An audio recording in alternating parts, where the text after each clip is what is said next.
Et à présent, pour notre séquence Les Bobos du quotidien, nous accueillons en ligne avec nous Katia Astafiev. Bonjour. Bonjour. Vous êtes biologiste et directrice adjointe des Jardins botaniques du Grand Nancy. Vous êtes également l'auteur du livre Mauvaise graine, la surprenante histoire des plantes qui piquent, qui brûlent et qui tuent, paru chez Duno. J'adore le titre de votre livre, je vous le dis pour démarrer. Vous dites que les plantes, finalement, qu'il existe des plantes ni gentilles ni méchantes, mais tout de même, certaines sont dangereuses. Alors justement, pour démarrer, on va prendre la plus dangereuse du monde.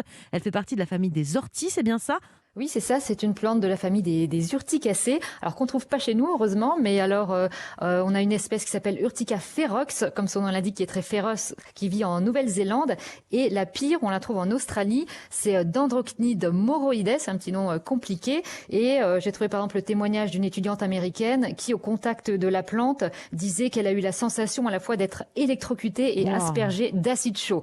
Bon, j'allais vous dire qu'est-ce qu'elle fait, parce que franchement, les orties, moi j'en ai connu toute mon enfance dans les forêts, les balades en famille à la campagne, mais elle fait quoi concrètement sur le corps ? Alors elle provoque une douleur très très intense, puisqu'elle va émettre des toxines, une toxine qui s'appelle moroïdine, comme le petit nom de la plante, et c'est une molécule qui va provoquer des irritations mais absolument intenses et absolument insupportables. Les gens qui témoignent avoir touché la plante sont presque devenus fous et racontent des douleurs insoutenables.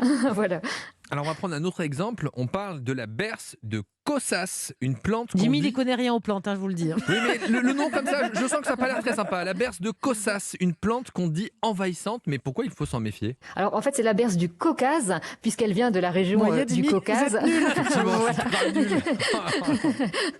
Voilà. Et donc ça c'est une plante c'est une très très belle plante d'ailleurs, qui ressemble un peu à une carotte géante en forme d'un peu de parapluie, comme ça, de grande ombelle. Et puis elle est dite envahissante ou invasive, c'est-à-dire qu'elle se propage de manière considérable et on a du mal à la maîtriser.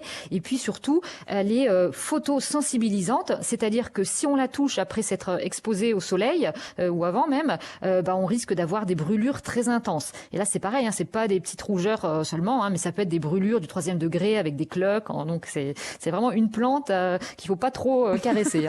On l'a compris. Alors c'est un paradoxe, mais les plantes toxiques sont souvent aussi source de médicaments. Finalement, elles seraient donc pas aussi dangereuses qu'on le pense. C'est ça, expliquez-nous et peut-être donnez-nous quelques exemples.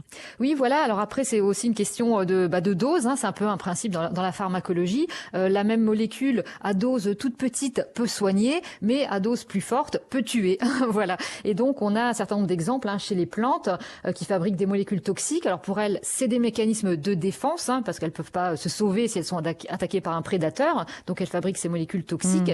Et on a l'exemple de l'if, par exemple, qui est un très bel arbre. Donc toutes les parties quasiment sont toxiques, donc il faut pas le consommer parce que c'est mortel, clairement. Et en même temps, avec cette plante, on a réussi à fabriquer l'un des médicaments les plus importants actuellement, puisqu'on en fait un anticancéreux très puissant. Oui. Pour terminer, un mot peut-être sur la plante la plus, alors un des trios, on va dire, avec l'arsenic et d'autres, la plante la plus utilisée par les serial killers, mais qui elle aussi a pu être un médicament d'une certaine façon.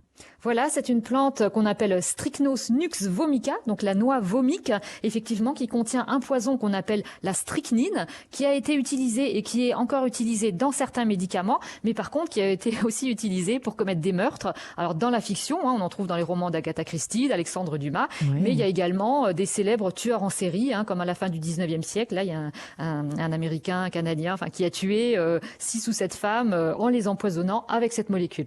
Très bien. Écoutez, merci beaucoup Katia Astafiev d'avoir été avec nous. Et pour en savoir plus, je vous conseille bien évidemment son livre Mauvaise graine, la surprenante histoire des plantes qui piquent, qui brûlent et qui tuent, paru chez Duno. Merci encore.